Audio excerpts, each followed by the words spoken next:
డబ్బులు అడగరికి వచ్చి ఒక వారం కోనకూడదు అనుకో అడిగేస్తాం కంపల్సరీగా. ఏమో కోనకెత్తుకూడదు అంటాం, బహుమానం లేదు. అవునా? నెలవారీ దశభాగం చాలా మంది ఒక నెల ఉండదనుకో అడిగేస్తారు.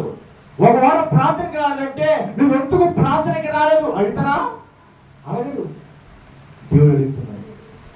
నువ్విచ్చే కోరిక మీద, నువ్విచ్చే దశభాగం మీద, నువ్విచ్చే శ్వాస మీద దేవుడు ఆధారపడాల. దేని మీద ఆధారపడిస్తా? నువ్వు ఉన్న ప్రార్థన మీద దేవుడు ఆధారపడచ్చు. నువ్వు ఎందుకు రాలేదు అడుగుతాడంతే. నువ్వు కోరికలు దశభాగం ఎందుకు రాలేదు? ఇక దేవుడు అది చూపించాడమ్మా. ఆయన ఎందుకు అభిషేకించాడంటే చెరసాల్లో ఉన్నవాడిని విడుదల కలగ చేయడం. చెరసాలంటే ఏం చేస్తా? చాలా మంది బంధించబడుతున్నారు. దేంట్లో?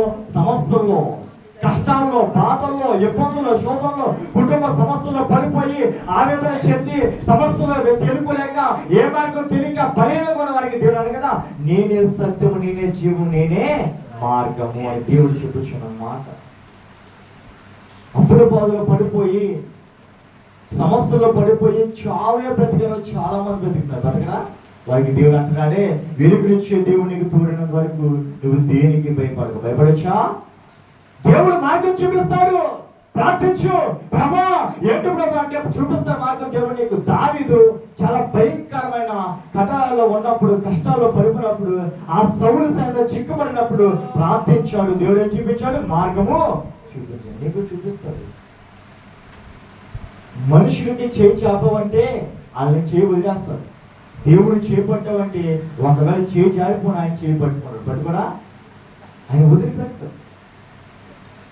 నీ సమస్యలు వెళ్ళి నా వారే కానీ చెప్పుకున్నావంటే నీ సమస్యలు ఇంకా ఎక్కువ చేస్తారేమో కానీ ఒక్క సమస్య కూడా మార్గం చూపిస్తారా?